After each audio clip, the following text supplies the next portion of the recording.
T L P سے ہماری لاکھ مخالفت، لیکن یہ کہنا کہ یہ انڈین ایجنٹ ہے، یہ فورن فنڈنگ کے اوپر چل رہے ہیں، یہ ملک دشمن ایجنڈا لے کے چل رہے ہیں، یہ تو وہی کچھ ہے جو کچھ آپ کے بارے میں دوسری جماعتیں کہتی ہیں، آپ وہی کارڈ ان کے اوپر کھیل رہے ہیں۔ یہ بالکل غلط اپروچ ہے، میں بالکل اسے سپورٹ کرنے کے لیے تیار نہیں۔ اب تو ہمیں قرآن اور سنت کی تعلیمات مجبور کر رہی ہیں کہ ہم آپ کا اس حوالے سے کوئی ساتھ نہ دیں، کیونکہ آپ نے عہد توڑا ہے۔ وَأَوْفُوا بِالْعَهْدِ، اور پورا کرو اپنے کیے ہوئے عہد کو۔ إِنَّ الْعَهْدَ كَانَ مَسْئُولًا، بے شک قیامت والے دن عہد کے بارے میں تم سے سوال کیا جائے گا۔ یہ لوگ سمجھتے ہیں عہد کوئی چیز ہی نہیں ہوتی، اور ریاست کا عہد یہ تو بہت بڑی چیز ہوتی ہے۔ اور پھر وہ مسلمان جو ہمیں آئے دن ریاست مدینہ کی باتیں کرے، وہ حکمران جو ہمیں آئے دن قادسیہ اور یرموک کے واقعات سنائے، وہ حکمران جو 2014 کے دھرنوں میں اس طرح کی تقریریں کرے کہ بڑے بڑے علماء جو ہیں وہ بھی ششدر رہ جائیں کہ دین کے بارے میں اس کا ایسا نالج ہے اور پتہ نہیں یہ کیا کایا کلب کر دے گا آگے۔ اور اب جب وہ حکومت میں آئے ہیں، ان کو اپنے دھرنے یاد نہیں ہے۔ پوری قوم کی اکانومی ان لوگوں نے 2014-15 کے اندر ایک ہنستے بستے ملک کو اجاڑ کے رکھ دیا، صرف یہ کہہ کے کہ جی ہمارا یہ بنیادی حق ہے۔ اچھا، وہ حق اس وقت جو حلال تھا وہ ٹی ایل پی کے لیے اب حرام ہو گیا۔ ٹی ایل پی کے جتنے بھی لوگ ہیں، کیا ہم انہیں نہیں جانتے کہ کون لوگ ہیں؟ اسی ملک کے باشندے ہیں، ان بیچاروں کے ہاتھ میں ڈنڈے زیادہ سے زیادہ ہوتے۔ ہاں، اگر بیچ میں آگے کوئی لوگ ایسے گھس جائیں ان کو بدنام کرنے کے لیے اور وہ اسلحہ اٹھا لیں، وہ الگ بات ہے، ورنہ بریلوی جو مکتب ہے اوورآل یہ نان وائلنٹ تھا۔ جو بند مکتب جو ہے وہ یوز ہوا ہمارے ریاستی اداروں اور امریکہ کے ہاتھوں افغان وار کے چکر میں، اور وہ نان اسٹیٹ ایکٹر بنے۔ بریلویوں میں تو کبھی کوئی نان اسٹیٹ ایکٹر جماعت اس طرح کی رہی نہیں۔ سعودی عرب آپ چاہے روزہ شریف پہ جا کے صلاۃ السلام عرض کریں، چاہے خانہ کعبہ میں کھڑے ہو کر آپ قنوت نازلہ پڑھ لیں، ملک کے حالات اس سے ٹھیک نہیں ہونے جب تک جو سورۃ الانفال میں ہے نا کہ اللہ تعالیٰ اس قوم کی حالت کبھی نہیں بدلتا جب تک کہ وہ اپنی حالت خود نہ بدل دے۔ ایکسٹرا جوڈیشل ایکٹیویٹیز چاہے ہمارے ریاستی ادارے کریں، کوئی جماعت کرے، میں شروع سے اس کے خلاف۔ میں کہتا ہوں کہ پاکستانی فوج کے علاوہ کسی کو یہ حق نہیں ہونا چاہیے کہ اس کے ہاتھ میں اسلحہ ہو یا وہ ڈنڈے کے زور کے اوپر کسی کو منوانے کی کوئی بات کوشش کرے۔ یہ کام ود ان کنٹری جو ہے وہ پولیس کا ہے، اور بارڈرز کے اوپر فوج کا کام۔ فوج کا کام نہیں کہ وہ اندر آ جائے، اور پولیس کا کام نہیں کہ وہ باہر چلی، اور نہ کسی مذہبی جماعت کا کام ہے کہ وہ ہاتھ میں ڈنڈا لے کے لوگوں کو زبردستی منوانے کی کوشش کرے۔ یہ تو بالکل خلاف۔ ایک طرف ہم لوگوں سے کہتے ہیں کہ قومی دھارے میں آئیں، دوسری طرف اگر کوئی جماعت اپنی آپ کو الیکشن کمیشن میں رجسٹر کرواتی ہے، اور ایک پولیٹیکل جماعت ہے جو پاکستان میں 5ویں نمبر پہ آئی ہے ووٹ لینے کے اعتبار سے، اور پنجاب میں 30 نمبر کے اوپر، آپ اسے کالعدم ڈکلیئر کر رہے ہیں، یعنی یہ کون سا راتوں رات آپ لوگوں نے فیصلہ کر دیا؟ میں نے اس وقت بھی مخالفت کی تھی۔ یہ وہ جماعتیں نہیں ہیں جن کے خلاف آپ لوگ رد الفساد یا ضرب عزب لڑ رہے ہیں، وہ ٹھیک ہے ہم آپ کے ساتھ۔ ضرب عزب اور رد الفساد کی جو برکات پاکستانی فوج کی قربانیاں اور عوام الناس کی اس سے بھی زیادہ قربانیوں کی وجہ سے ہم نے حاصل کی تھی، وہ ساری اب یہ زیرو سے ملٹیپلائی ہو جائیں گی۔ آپ نے ایک نیا ماس کھول۔ میں پرسنلی خود اس حق میں نہیں ہوں کہ پاکستان جب تک مضبوط نہیں ہو جاتا ہمیں کوئی ایسا پنگا نہیں لینا چاہیے کہ ایف اے ٹی ایف کی تلوار ہمارے اوپر آ کے لگے یا ہم پر کوئی اقتصادی پابندیاں لگے۔ کل تک ہمیں عدالتوں کے فیصلوں کا احترام کرنے کا بھاشن دینے والے لوگ، اب ان کو نہیں خیال آ رہا کہ ہائی کورٹ نے کیا فیصلہ کیا، کس قانون کے تحت آپ لوگوں نے اس بندے کو پکڑا ہوا ہے۔ آپ اس کو یہ سمجھ رہے تھے کہ اسے پکڑ کے ہم اس ریولوشن جو یہ کرنے کی کوشش کر رہے ہیں اس کو کنٹرول کر لیں گے، وہ تو آپ نے زیادہ بگاڑ دیا، اس کی بجائے وہ باہر ہوتے ہیں نا۔ اب آپ نے ان کے غصے کو ایڈ فیول ٹو فائر کر دیا، جلتی پہ تیل کا کام کر دیا آپ نے۔ ایک تو ان کا لیڈر پکڑا، انہوں نے کہا جی ہم اس کو چھڑوائیں گے نہیں، آپ نے 1 پوائنٹ ایجنڈے پہ بات کریں کہ آپ نے جو فرانس کے سفیر کو نکالنا تھا وہ آپ نکالیں۔ دوسری طرف آپ دیکھیں ہمارے علماء کی مجرمانہ خاموشی، کوئی بھی سپیکر اس وقت ٹی ایل پی کے حق میں بولنے کے لیے تیار نہیں ہو رہا کہ ہم پہ کہیں پابندی نہ لگ جائے۔ تو اب آپ کو پتہ چل جانا چاہیے کہ یہ سب کچھ دنیاوی مفاد کی خاطر یہ لوگ کر رہے ہوتے ہیں، ان کا دین سے کوئی لینا دینا نہیں ہوتا۔ دین ان کا سورس آف انکم ہے، جس طرح کے ایک سنگر کا سورس آف انکم گانے گانا ہے، بس اس سے زیادہ کچھ نہیں ان کو دین سے لینا دینا۔ یہ ان کی فرینچائزیز ہیں۔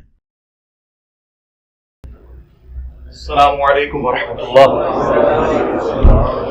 لا حول ولا قوۃ الا باللہ، حسبنا اللہ ونعم الوکیل، یا حی یا قیوم برحمتک استغیث، لا الہ الا انت سبحانک انی کنت من الظالمین، اللہم صلی علی محمد وعلی آل محمد واصحاب محمد اجمعین الی یوم الدین، آمین۔ آج کے جو آپ کے کوسچنز ہیں باقاعدہ طور پہ جو آئے ہیں پرچیوں کی شکل میں، ان کو ڈسکس کرنے سے پہلے اس وقت جو ایک کرنٹ ایشو چل رہا ہے میں چاہ رہا ہوں اسے ڈسکس کروں، جس کی وجہ سے پوری قوم اس وقت ایک آزمائش میں مبتلا ہے، اور وہ ہے یہ ٹی ایل پی کا ایشو۔ میرے بھائیو، اس حوالے سے آپ کو پتہ ہے کہ 12 اپریل 2021 ہی کو جب سعد رضوی صاحب کو انہوں نے گرفتار کیا تھا ایک بالکل عجیب و غریب طریقے سے، میں نے اس کی بھی مخالفت کی تھی. اس کے بعد 3 دن تک آپ کو پتہ ہے جو صورتحال یہاں پہ رہی. اب یہ پھر 6 مہینے کے بعد انہوں نے اسی قسم کی دوبارہ حرکت کی ہے. اس حوالے سے میرا ورڈکٹ یہ ہے کہ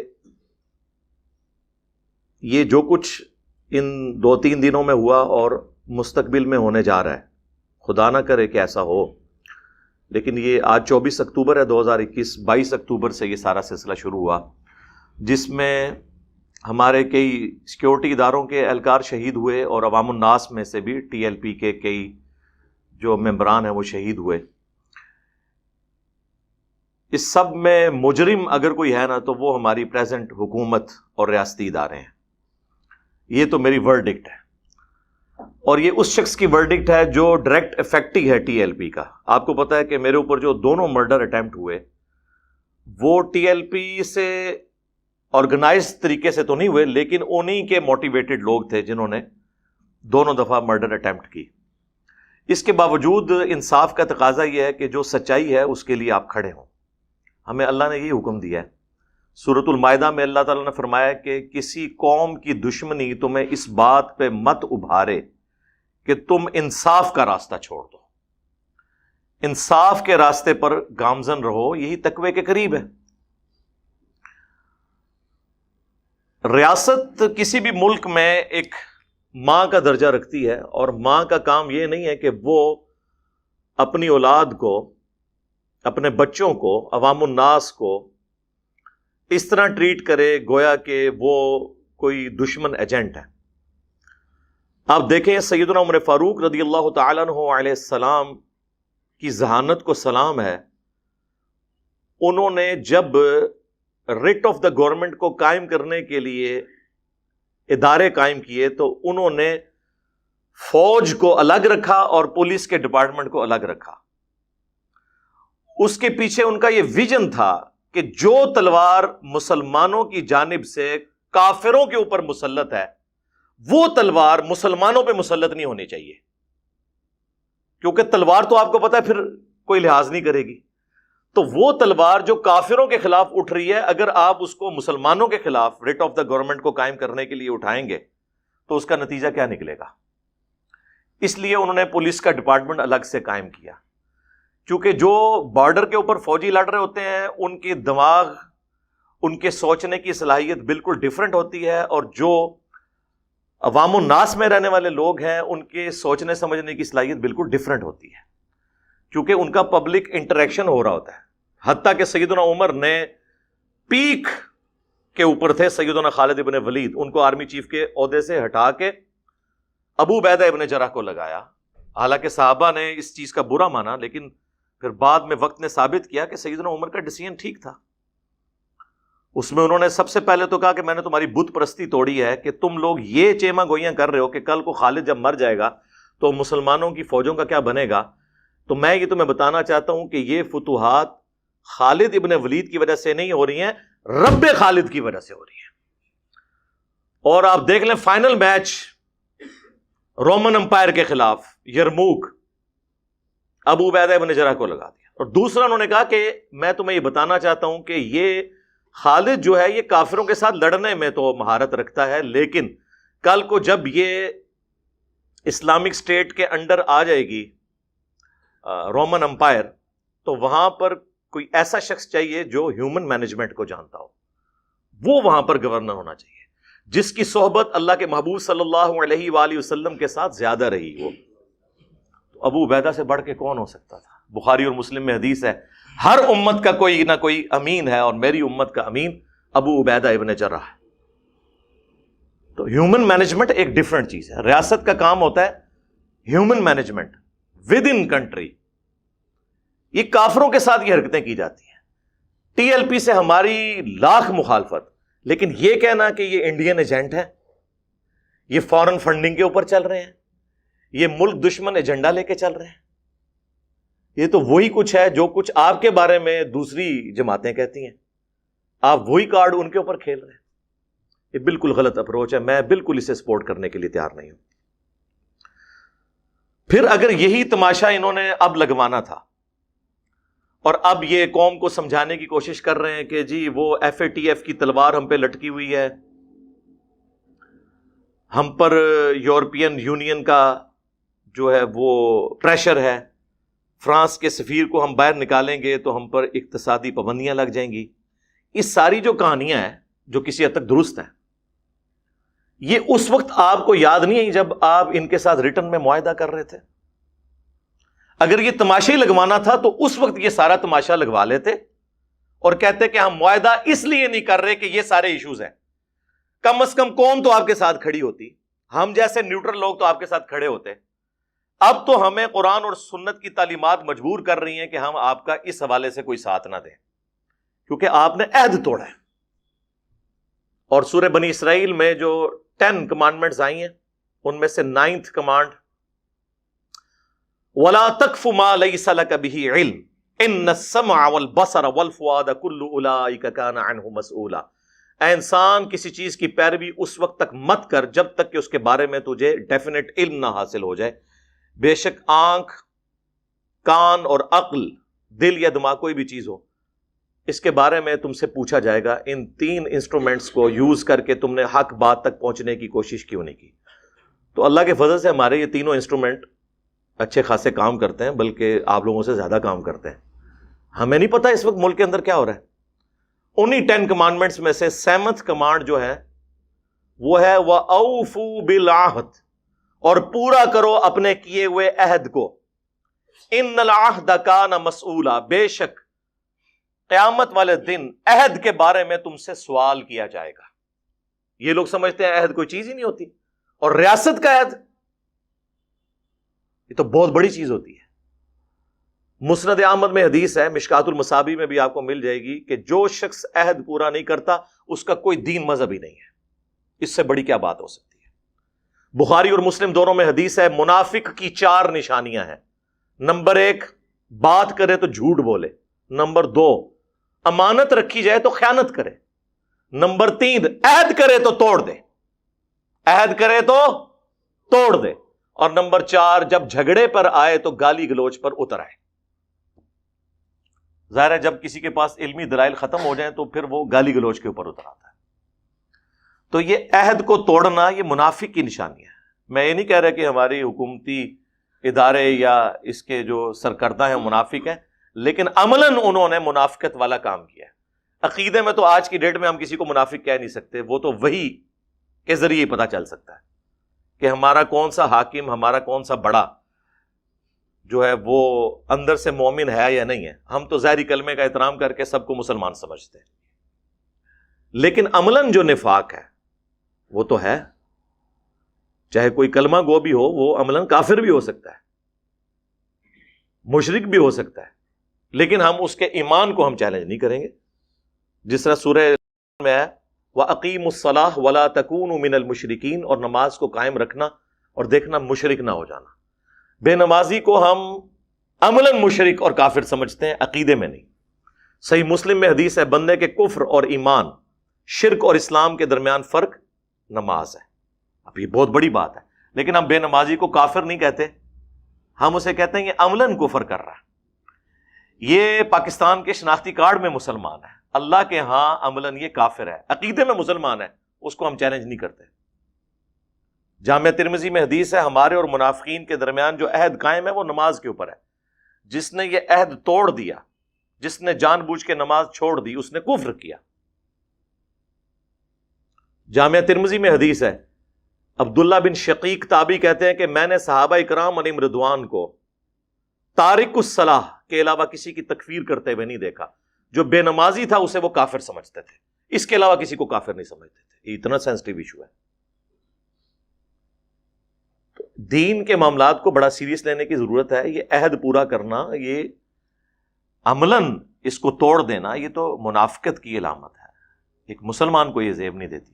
اور پھر وہ مسلمان جو ہمیں آئے دن ریاست مدینہ کی باتیں کرے، وہ حکمران جو ہمیں آئے دن قادسیہ اور یرموک کے واقعات سنائے، وہ حکمران جو 2014 کے دھرنوں میں اس طرح کی تقریریں کرے کہ بڑے بڑے علماء جو ہیں وہ بھی ششدر رہ جائیں کہ دین کے بارے میں اس کا ایسا نالج ہے اور پتہ نہیں یہ کیا کایا کلب کر دے گا آگے. اور اب جب وہ حکومت میں آئے ہیں ان کو اپنے دھرنے یاد نہیں ہیں. پوری قوم کی اکانومی ان لوگوں نے 2014-15 کے اندر ایک ہنستے بستے ملک کو اجاڑ کے رکھ دیا, صرف یہ کہہ کے کہ جی ہمارا یہ بنیادی حق ہے. اچھا وہ حق اس وقت جو حلال تھا وہ ٹی ایل پی کے لیے اب حرام ہو گیا. نہتے لوگ ہیں یہ جو بندے مر بھی جاتے ہیں نا, یہ کوئی اسلحے کی وجہ سے نہیں مرتے. ہمیں نہیں پتا ٹی ایل پی کے جتنے بھی لوگ ہیں کیا ہم انہیں نہیں جانتے کہ کون لوگ ہیں؟ اسی ملک کے باشندے ہیں. ان بیچاروں کے ہاتھ میں ڈنڈے زیادہ سے زیادہ ہوتے ہیں. ہاں اگر بیچ میں آگے کوئی لوگ ایسے گھس جائیں ان کو بدنام کرنے کے لیے اور وہ اسلحہ اٹھا لیں وہ الگ بات ہے, ورنہ بریلوی جو مکتب ہے اوور آل یہ نان وائلنٹ تھا. جو بند مکتب جو ہے وہ یوز ہوا ہمارے ریاستی اداروں اور امریکہ کے ہاتھوں افغان وار کے چکر میں, اور وہ نان اسٹیٹ ایکٹر بنے. بریلویوں میں تو کبھی کوئی نان اسٹیٹ ایکٹر جماعت اس طرح کی رہی نہیں ہے. ایون یہ بھی ہے, مجھے ان کی پالیسی سے اختلاف ہے, عقائد سے بالکل بنیادی اختلاف ہے. سب سے بڑی بات, میرے پہ 2 دفعہ مرڈر اٹیمپٹ ان کے جو متاثر ہوئے ہوئے نوجوان ہیں انہوں نے کیا ہے, لیکن اس کے باوجود جو سچائی ہے اس کو ایکسپٹ کرنا چاہیے. تو بالکل یہ ریاست کا جو ایٹیچیوڈ ہے بالکل غلط ہے. خندقیں کھود رہے ہیں, یہ غزوہ خندق ہو رہی ہے, پوری روڈز بلاک ہوئی ہوئی ہیں. اب مجھے بتائیں, اب کوئی ہمارے گھر والے میں سے بیمار ہو جائے اور اسے کسی بڑی ہاسپٹل کے اندر لے کے جانا پڑ جائے تو یہ روڈز کی کیا صورتحال بنی ہوئی ہے اس وقت؟ آنے دیں یار, بیٹھنے دیں ان کو. آ کے آپ اگر بیٹھ سکتے ہیں فیض آباد وہ بھی آ کے بیٹھ جائیں, ایک کنٹرول انوائرمنٹ ان کو دے دیں. ویسے تو میں تو فیض آباد کے حق میں بھی نہیں ہوں. میں تو جسٹس فائز عیسیٰ کا جو فیصلہ تھا نا پرانے دھرنوں پہ, میں بالکل منوان اس کو کورٹ کے ڈیسیژن کے طور پر ایک بونافائڈ سٹیزن آف پاکستان کے تحت میں جوڈیشری کو سمجھتا ہوں کہ ان کے احکامات کی پیروی ہونی چاہیے. ایک کنٹرول انوائرمنٹ دیں, وہاں پہ آ کے لوگ کریں. لیکن چونکہ آپ نے یہ سب کچھ کیا ہے, اب یہ دنیا مکافات عمل ہے, یہ سب کچھ اب بھگتنا پڑے گا. ویسے تو مکافات عمل جو ہے وہ 20, 30, 40 سالوں کے بعد آتا تھا. پاکستان میں تو 10 مہینوں کے اندر مکافات عمل شروع ہو جاتا ہے, 10 سال کی ضرورت ہی نہیں رہتی. تو اب جن لوگوں نے اس وقت اپنے ذاتی مفادات کی خاطر یا اپنا ذاتی غصہ نکالنے کے لیے انہی جماعتوں کو یوز کیا تھا دھرنوں کے لیے, تو اب ٹھیک ہے, اب بھگتے. اور ہمارے پرائم منسٹر صاحب سعودی عرب چلے گئے ہیں, ٹھیک ہے. یعنی اس سے برا وقت کیا قوم کے اوپر آنا تھا کہ سب سے بڑا مکتب فکر اس کو آپ نے بیٹھے بٹھائے وائلنٹ کر دیا ہے. وائلنٹ ہی ہو گیا نا, اور آپ سعودی عرب چلے گئے ہیں. سعودی عرب آپ چاہے روزہ شریف پہ جا کے صلاۃ والسلام عرض کریں, چاہے خانہ کعبہ میں کھڑے ہو کر آپ قنوت نازلہ پڑھ لیں, ملک کے حالات اس سے ٹھیک نہیں ہونے جب تک, جو سورۃ الانفال میں ہے نا کہ اللہ تعالیٰ اس قوم کی حالت کبھی نہیں بدلتا جب تک کہ وہ اپنی حالت خود نہ بدل دے. اللہ اس سے نعمت دور نہیں کرتا. اور اس کا وائس ورثہ بھی درست ہے کہ اللہ تعالیٰ کسی سے نعمت چھینتا نہیں ہے جب تک کہ وہ خود اس طرح کی حرکتیں نہ کرے کہ اس سے نعمت چھین جائے. اور اللہ تعالیٰ کسی قوم کو نعمت عطا نہیں کرتا جب تک کہ وہ خود اس قابل نہ ہو جائے کہ وہ اللہ کی نعمت کے مستحق ہو جائے. یہ دونوں معنی بیک وقت درست ہے. تو میرا تو خیال ہے اس وقت پرائم منسٹر تو کیپٹن ہوتا ہے, کیپٹن کو فرنٹ سے لیڈ کرنا چاہیے. اب مشکل وقت آیا تو باہر جانے سے تو مسئلے حل نہیں ہونے. اس حوالے سے میں یہ نہیں سمجھتا ہوں کہ یہ ساری جو شہادتیں ہیں یہ گورنمنٹ کے کھاتے میں ہیں. اب میرا جو سٹانس ہے میرے بھائیوں, آپ لوگوں کو پتا ہے کہ ایکسٹرا جوڈیشل ایکٹیویٹیز چاہے ہمارے ریاستی ادارے کریں, کوئی جماعت کرے, میں شروع سے اس کے خلاف ہوں. میں یہ کہتا ہوں کہ پاکستانی فوج کے علاوہ کسی کو یہ حق نہیں ہونا چاہیے کہ اس کے ہاتھ میں اسلحہ ہو یا وہ ڈنڈے کے زور کے اوپر کسی کو منوانے کی کوئی بات کوشش کرے. یہ کام ود ان کنٹری جو ہے وہ پولیس کا ہے اور بارڈرز کے اوپر فوج کا کام ہے. فوج کا کام نہیں کہ وہ اندر آ جائے اور پولیس کا کام نہیں کہ وہ باہر چلی جائے, اور نہ کسی مذہبی جماعت کا کام ہے کہ وہ ہاتھ میں ڈنڈا لے کے لوگوں کو زبردستی منوانے کی کوشش کرے. یہ تو بالکل خلاف ہے. ایک طرف ہم لوگوں سے کہتے ہیں کہ قومی دھارے میں آئیں, دوسری طرف اگر کوئی جماعت اپنی آپ کو الیکشن کمیشن میں رجسٹر کرواتی ہے اور ایک پولیٹیکل جماعت ہے جو پاکستان میں 5ویں نمبر پہ آئی ہے ووٹ لینے کے اعتبار سے اور پنجاب میں 30 نمبر کے اوپر, آپ اسے کالعدم ڈکلیئر کر رہے ہیں. یعنی یہ کون سا راتوں رات آپ لوگوں نے فیصلہ کر دیا؟ میں نے اس وقت بھی مخالفت کی تھی.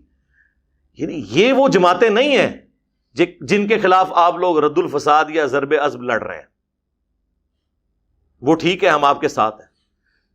ضرب عزم اور رد الفساد کی جو برکات پاکستانی فوج کی قربانیاں اور عوام الناس کی اس سے بھی زیادہ قربانیوں کی وجہ سے ہم نے حاصل کی تھیں، وہ ساری اب یہ زیرو سے ملٹیپلائی ہو جائیں گی. آپ نے ایک نیا ماز کھول دیا. میں تو اس کو بالکل سپورٹ نہیں کروں گا، یہ جو کچھ ہونے جا رہا ہے. فرانس کے سفیر کے حوالے سے جو کچھ آپ نے کرنا تھا یہ سب کچھ پہلے تھا.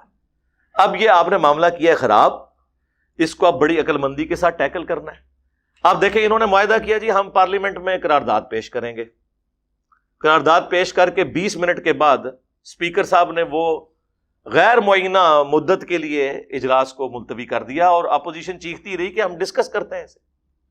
چاہے وہ ایک پولیٹیکل گیم کے لیے ہی کہہ رہے تھے نون لیگ والے یا پیپلز پارٹی والے، لیکن انہوں نے تو اپنی پوائنٹ سکورنگ کر لی نا. انہوں نے کہا جی آپ نے تو ڈسکس ہی نہیں کیا. ڈسکس تو کرنا چاہیے تھا. اور جس طریقے سے وہ ایک گمنام سی درخواست اور وہ ریزولوشن کے ذریعے انہوں نے کیا وہ بھی غلط تھا. ڈسکشن ہوتی تو ڈسکشن ہونے سے ہی کئی بار غصہ ٹھنڈا ہو جاتا ہے مخالفین کا کہ یار ہماری بات ڈسکس ہو رہی ہے. یہ موقع دینا چاہیے تھا، وہ نہیں دیا. کس طریقے سے اسے غلط طریقے سے ٹریٹ کیا، اور آج ہمیں وہ بھگتنا پڑ رہا ہے. میں پرسنلی خود اس حق میں نہیں ہوں کہ پاکستان جب تک مضبوط نہیں ہو جاتا ہمیں کوئی ایسا پنگا نہیں لینا چاہیے کہ ایف اے ٹی ایف کی تلوار ہمارے اوپر آ کے لگے یا ہم پر کوئی اقتصادی پابندیاں لگے. یہ جو آپ کو واقعات صحابہ کرام کے بتاتے ہیں نا، صحابہ کرام کا تو ایمان بھی تھا نمبر 1. نمبر 2، اس وقت کی جو جنگیں ہیں یہ والی جنگیں نہیں تھی. یہ علماء عوام الناس کو دھوکہ دیتے ہیں کہ جی وہ برابر کی فوجیں نہیں ہوا کرتی تھی. برابر کی ہوتی تھی، صرف تعداد برابر نہیں ہوتی تھی. یہ نہیں ہے کہ خالد ابن ولید جو ہیں وہ تلوار لے کے آئے اور رومن جنرل جو ہے وہ سامنے سے کلاشنکوف لے کے آ گیا. تو آپ تو 1000 خالد ابن ولید سامنے کھڑے کر دیں، وہ تو ایک بندہ ہی سب کو بھون دے گا. وہاں سے بھی ایک تلوار کا مقابلہ ایک تلوار سے ہوتا تھا. لیکن آج کل جو جنگیں ہیں وہ اس طرح نہیں ہے کہ آپ ڈنڈے اٹھا کے اور نعرہ تکبیر پڑھتے ہوئے تو بارڈر کے اوپر چلے جائیں. ٹرینڈ فوج چاہیے، اسلحہ بھی برابر کا ہو. آپ کی ٹریننگ اس لیول کی نہیں ہے، آپ نہیں لڑ سکتے. ہمارے پاس تو اسلحہ بھی برابر کا نہیں ہے. اور سب سے بڑا ڈفرنس جو ہے وہ ایئر سٹرائک کا ہے. یہ 20 سال جنگ چلنی تھی طالبان کی اگر طالبان کے پاس ایئر سٹرائک ہوتی. امریکہ نے یہ جو 20 سال یہ سب کچھ جو ان کے ساتھ کیا ہے وہ ایئر سٹرائک کی وجہ سے کیا ہے. 20 دن نہیں تھا امریکہ نکال سکتا افغانستان کے اندر اگر زمینی فوج کے اوپر ہوتا، کیونکہ زمینی فوج کے اعتبار سے دونوں کے برابر کا اسلحہ دونوں طرف موجود تھا. ان کے پاس رشین اسلحہ تھا، ان کے پاس اپنا امریکہ کا اسلحہ تھا.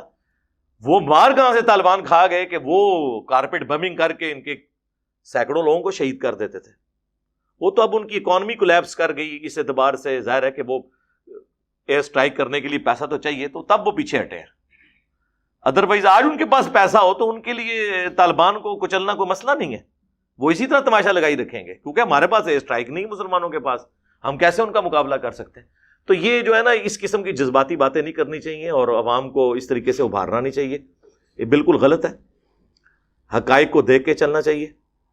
گورنمنٹ نے جو کچھ کیا میں بالکل اسے کنڈیم کرتا ہوں، اور یہ کوئی طریقہ کار نہیں ہے کہ آپ اس طریقے سے مسلمانوں کے ساتھ ود ان کنٹری بیہیو کریں. آپ نے اگر یہ کمٹمنٹ کی تھی اب آپ اسے پورا کریں. اگر پورا نہیں کر سکتے تو ٹیبل ٹاک کے اوپر انہی سے ہی فیصلہ کروائیں. دیکھیں سعد رضوی صاحب کو جب انہوں نے پکڑا ہے تو آپ دیکھیں ان کی جماعت کے لوگ کتنے کمیٹڈ ہیں. انہوں نے کہا کہ جی سعد رضوی صاحب کو ہم نے چھڑانے کے لیے کوئی دھرنا نہیں دینا، وہ ہم کورٹ سے فیصلہ لیں گے. یہ میں آپ کو اپریل 2021 کی بات کر رہا ہوں. میں تو ان ٹچ رہتا ہوں میڈیا کے ساتھ. تو اور کورٹس نے ان کے حق میں فیصلہ کر دیا. کل تک ہمیں عدالتوں کے فیصلوں کا احترام کرنے کا بھاشن دینے والے لوگ اب ان کو نہیں خیال آ رہا کہ ہائی کورٹ نے کیا فیصلہ کیا ہے، کس قانون کے تحت آپ لوگوں نے اس بندے کو پکڑا ہوا ہے. آپ اس کو یہ سمجھ رہے تھے کہ اسے پکڑ کے ہم اس ریولوشن جو یہ کرنے کی کوشش کر رہے ہیں اس کو کنٹرول کر لیں گے. وہ تو آپ نے زیادہ بگاڑ دیا. اس کی بجائے وہ باہر ہوتے ہیں نا. اب آپ نے ان کے غصے کو ایڈ فیول ٹو فائر کر دیا، جلتی پہ تیل کا کام کر دیا آپ نے. ایک تو ان کا لیڈر پکڑا، انہوں نے کہا جی ہم اس کو چھڑوائیں گے نہیں. آپ نے 1 پوائنٹ ایجنڈے پہ بات کریں کہ آپ نے جو فرانس کے سفیر کو نکالنا تھا وہ آپ نکالیں. سعد رضوی کو آپ چھوڑ دیں، اس کے معاملے کو ہم ٹیکل کر لیں گے. انہوں نے جناب دونوں معاملات کے اندر جو ہے وہ یو ٹرن لے لیا, انہی کی زبان کے اندر ہم بات کرتے ہیں. تو بالکل یہ غلط ہے, میں اسے سپورٹ نہیں کرتا. اور یہاں پر اب دیکھیں کہ وہ لبرلز لوگ, سیکولر لوگ جو کل تک مذہبی جماعتوں کے اتنے مخالف تھے, لیکن اس مسئلے میں آ کے وہ بھی حکومت کے ساتھ نہیں ہے. وہ کہہ رہے ہیں حکومت نے کیوں ان کے ساتھ معاہدہ کیا تھا, اب معاہدہ تو پورا کرنا ہوگا, ریاست کو تو اپنا معاہدہ پورا کرنا ہوتا ہے.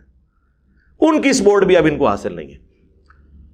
دوسری طرف آپ دیکھیں ہمارے علماء کی مجرمانہ خاموشی. کوئی بھی سپیکر اس وقت ٹی ایل پی کے حق میں بولنے کے لیے تیار نہیں ہو رہا کہ ہم پہ کہیں پابندی نہ لگ جائے. تو اب آپ کو پتہ چل جانا چاہیے کہ یہ سب کچھ دنیاوی مفاد کی خاطر یہ لوگ کر رہے ہوتے ہیں. ان کا دین سے کوئی لینا دینا نہیں ہوتا. دین ان کا سورس آف انکم ہے, جس طرح کے ایک سنگر کا سورس آف انکم گانے گانا ہے. بس اس سے زیادہ کچھ نہیں ان کو دین سے لینا دینا. یہ ان کی فرینچائزیز ہیں. کوئی آپ نے دیکھا ہے کوئی بڑا سپیکر بول رہا ہو؟ کدھر کے بڑے علماء؟ حکومت کا کام ہے انہیں بلا کے ان کے ساتھ نیگوشیشن کرے. اور چلیں حکومت نہیں کر رہی ہے, وہ تو سامنے آئے نا اس وقت, چپ کر کے پیچھے بیٹھے میں. اب ایمان کا مسئلہ نہیں ہے. نبی صلی اللہ علیہ وآلہ وسلم کی ناموس کا ایشو کیا اتنا ہلکا ہے؟ ابھی تازہ میلاد کا مہینہ گزرا ہے, 12 ربیع الاول گزرا ہے, ابھی تو پورا میلاد بھی نہیں گزرا. اب کدھر گیا عشق رسول؟ قرآن میں حکم نہیں ہے النبی اولا بالمؤمنین من انفسہم وازواجہ امہاتہم, یہ نبی مومنین کی جانوں سے بڑھ کر ان پر حق رکھتے ہیں, اور ان کی بیویاں امت کی مائیں ہیں. بخاری اور مسلم دونوں میں حدیث ہے, تم میں سے کوئی شخص اس وقت تک مؤمن ہی نہیں ہو سکتا جب تک کہ میں اسے اس کے ماں باپ, اولاد, سب لوگوں سے بڑھ کر عزیز نہ ہو جاؤں. حتیٰ کہ اس کا کلائمیکس صحیح بخاری میں ہے. سیدنا عمر ایک دفعہ نبی الاسلام کے ساتھ چہل قدمی کر رہے تھے. نبی الاسلام نے پیار اور محبت سے حضرت عمر کا ہاتھ پکڑا ہوا تھا, تو انہوں نے بھی اپنی فریکنس شو کرتے ہوئے کہا یا رسول اللہ, پوری دنیا میں سوائے میری جان کے آپ مجھے سب سے بڑھ کر عزیز ہیں. اور انہوں نے اپنے ذوق میں یہ سمجھا کہ میں نے بہت بڑی اناؤنسمنٹ کر دی ہے. آپ نے فرمایا عمر ابھی نہیں, بلکہ تیری جان سے بھی بڑھ کر, یعنی جب تک میں تجھے تیری جان سے بڑھ کر محبوب نہ ہوں تیرا ایمان مکمل نہیں. تو انہوں نے کہا یا رسول اللہ آپ مجھے میری جان سے بھی بڑھ کر محبوب ہیں. تو آپ نے فرمایا ہاں اب عمر تیرا ایمان مکمل ہوا. بخاری اور مسلم دونوں میں حدیث ہے, اس شخص نے ایمان کی حلاوت چکھ لی جس میں 3 نشانیاں ہوں. نمبر 1, اللہ اور اس کا محبوب صلی اللہ علیہ وآلہ وسلم اسے پوری دنیا میں سب سے بڑھ کر محبوب ہو جائیں. نمبر 2, اس کی دوستی اور دشمنی کا معیار اللہ کی ذات ہو. اور نمبر 3, کفر کی طرف لوٹایا جانا اس کے لیے اتنا ہی مشکل ہو جائے جتنا زندہ آگ میں جلنا. آگ میں جلنے کے لیے وہ تیار ہو جائے لیکن اپنا ایمان نہ چھوڑے, تو وہ ہوگا مؤمن. تو آپ صلی اللہ علیہ وآلہ وسلم کی محبت وہ ہمارے ایمان کا حصہ ہے. میرا جو اس حوالے سے موقف ہے, میں نے کئی دفعہ جب سے 2011 سے یہ خباستیں شروع ہوئیں, گستاخانہ کارٹونز اور فلموں والی, خاکوں والی, میں نے وقتاً فوقتاً اس پہ کئی ایک ویڈیوز ریکارڈ کروائیں. اور یہ جب یہ والا ایشو ہوا فرانس والا, اس سے پہلے بھی, تو اس کے اوپر میں نے 1.5 گھنٹے کا ایک کاؤنٹر نیریٹو دیا تھا.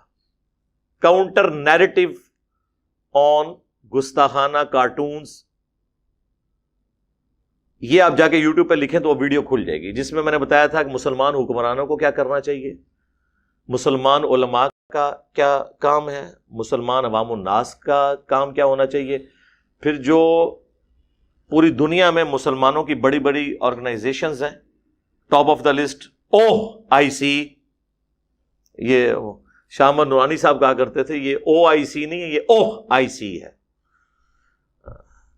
تو اس کا کیا اس حوالے سے کردار ہونا چاہیے, یہ ساری چیزیں میں ریکارڈ کروا چکا ہوں. آج وہ ٹاپک نہیں ہے, بل میں نے کوشش کی ہے کہ مختصر وقت کے اندر اپنا پوائنٹ آف ویو عوام الناس کے سامنے رکھ دوں, تاکہ کوئی مس لیڈ نہ ہو اور کوئی اس کو غلط طریقے سے ہینڈل کرنے کی کوشش نہ کرے. ہم بالکل حکومت کو اس حوالے سے کہیں گے کہ آپ بالکل یہ غلط کر رہے ہیں, یہ کوئی طریقہ نہیں ہے. عہد کیا ہے، اب اس کو ٹیکل کرنا ہے تو اس کو صحیح طریقے سے ہی ٹیکل کرنا ہوگا. یہ خندقیں کھود کے، کنٹینر کھڑا کر کے، اب دیکھ لیں وہ پیدل چل پڑے ہیں. پیدل والوں کو آپ کہاں سے روک سکتے ہیں؟ کبھی نہیں روک سکتے. اور پھر آپ ان کو روکنے کی کوشش کریں گے جو پنڈی کے اندر ہی لاکھوں کی تعداد میں آلریڈی موجود ہیں. ان کو لاہور سے تو بندے لانے کی ضرورت ہی نہیں ہے. آپ سب سے بڑے مکتب فکر کو وائلنٹ کر رہے ہیں. تو یہ اپنے لیے خود گڑھا کھود رہے ہیں. بس میں اس سے زیادہ اس پہ کچھ نہیں کہوں گا. صلو علی الحبیب اللہم صلی علی محمد وعلی آل محمد. صلاۃ بر محمد وآل محمد. اللہم صلی علی محمد وعلی آل محمد واصحاب محمد وازواج محمد وامت محمد صلی اللہ علیہ وآلہ وسلم اجمعین الی یوم الدین. آمین.